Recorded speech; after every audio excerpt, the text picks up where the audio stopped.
Hello, it's Roger with the Last Outlaws. Let's talk Linkin Park and why I think they're just butchering their legacy with their new singer. Um, so let's get started, eh? So I first met the guys that became Linkin Park when they were a band called Zero. I met them at the Whiskey a Go Go. They played before my band Cleansed. Didn't really think much of them. They weren't very good. Their singer Mark was mediocre at best. And I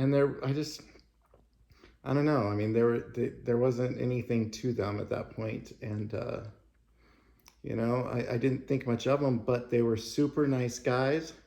They were really sweet. And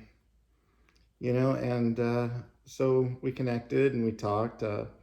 And we ended up exchanging phone numbers, and we hung out sometimes. And later on, I would work at Sound Arena.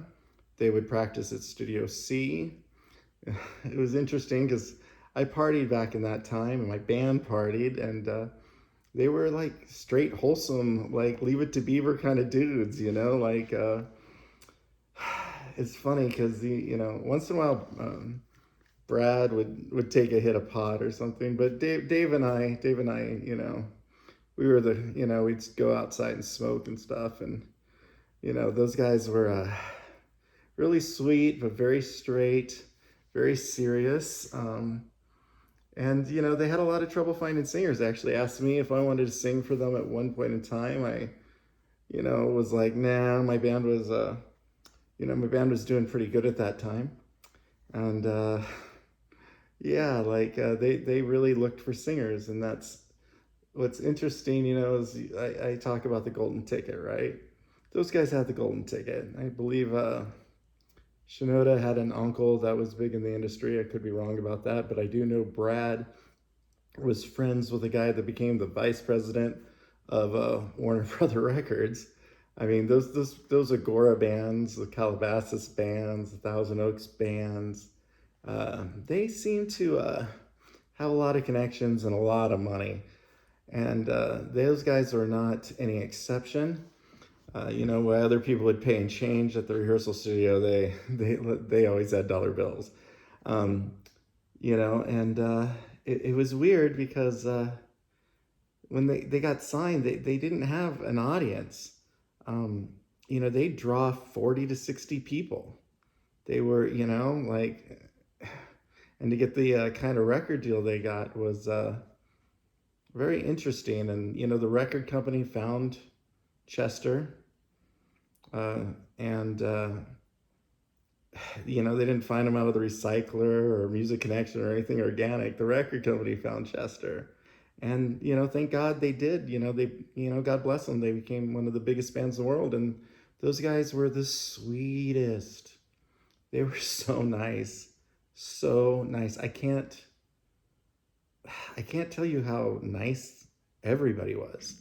Mike was really nice, believe it or not. Mike, they all were, and great players. Brad and Rob, they were tremendous players. They don't play up to that level with Linkin Park. They actually play way down on their skills, which is impressive, especially how young everybody was. I was very mature, the maturity that my band definitely didn't have. But I just, they're one of those bands that I didn't think were gonna do anything, and they became one of the biggest bands in the world. Got a lot of those that the ones I thought would make it, and the ones that I thought that wouldn't make it really made it. And they were the biggest one. What did they sell, like 14 million records, that first record? They got a big budget. They had a producer that did a lot for them. They got the golden ticket, and God bless them for it, And I don't know what they're doing with the girl from, Dead Sarah. She's a piece of work, Let me just say this. I'm waiting for the backlash. It's 2024. People are going to know about this. You know, I'm doing this video and releasing it tonight because, you know, I think that the news cycle is going to come. I mean, you get that many, I mean, you can't look at your feed without a Linkin Park new singer thing, and it's coming. It's coming for them, and they deserve it. They deserve it. They shouldn't have hired this person. She is a victim shamer, and you know, I have nothing against Scientologists. She's a Scientologist, and she supported Danny Masterson. We all know what Danny did. Funny enough, I also have some ties with Danny Masterson. He would hang out with the ArcLight crew, him and his brother, who I, you know, one night, you know, I've always beat his brother up because he was, you know, talking shit. He was a fucking shit talker, cocky dude, and he said the wrong thing to me, and he actually, you know, that's another story for another day. But I almost beat the shit out of that guy. Anyways, so what she did is she and a group of girls shamed the victims of Danny. They you know, they heckled them and harassed them when they were going in and out of court. By the way, one of the girls is the wife of the singer from At the Drive-In, or Mars Volta, another band which would come to the rehearsal studio that I fucking could not stand. But then when they got a record deal, I loved the One Arm Scissor. I was just like, oh, this is great. But man, did I hate when they came in. They were, oh God. Anyways, that's a story for another day. You know, how you could support somebody that did that to your family, which is all artists, all musicians. We're all family. I don't know how you do that. And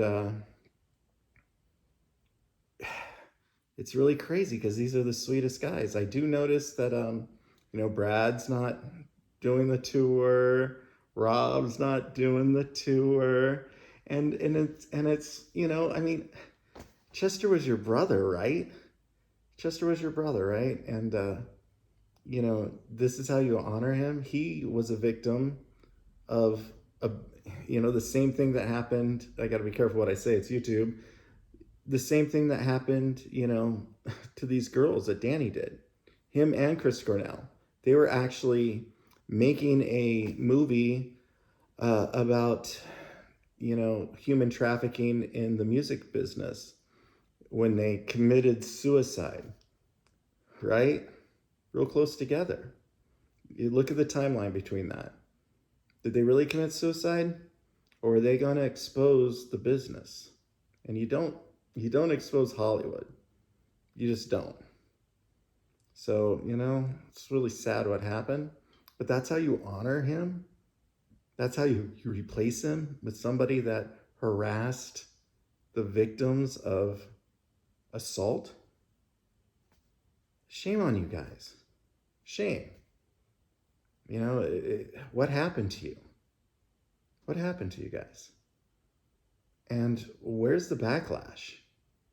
Where's the people standing up for this woman? Where's the singer of Mars Volta, you know, talking about it? And why every goddamn media group is just praising it and putting it out there? Oh, it's a huge story. It's a huge story. What about the victims? What about the victims? And I already know what she's going to say because the backlash is coming. She's going to say, oh, I didn't know. I was just supporting my friend. No, you harassed these women as they were going in to testify to protect other women. Because, you know, if there's a couple of them, there's more. And what a joke, man. What a joke. And I know it. I know she's going to say that. Oh, I didn't know. You know, I was just protecting a friend. Well, you could have supported him without, you know, harassing the victims, right? You know, again, nothing against Scientology, but, you know, this is some stuff they do. And I don't know. I think they're going to, you know, I think I don't know, that new single, you know, like she sounds okay, but Mike's way out of tune. Like I never prayed for auto tune on a track so much before in my life. I mean, he obviously mixed it and produced it himself, I think, because it's not good. Um, it's just not. The EQ sounds off. Anyways, I have some more stuff, but I don't want to share everything all at once about this. I'd like to see what happens. So thank you so much. Subscribe. Go to Spotify, YouTube, Apple Music, iTunes, everywhere you can find music on the internet. The Last Outlaws, and check us out. Also, if you're in New York or Miami or Texas, please request us on the radio. We're doing pretty well out there. All right, take care. Bye-bye.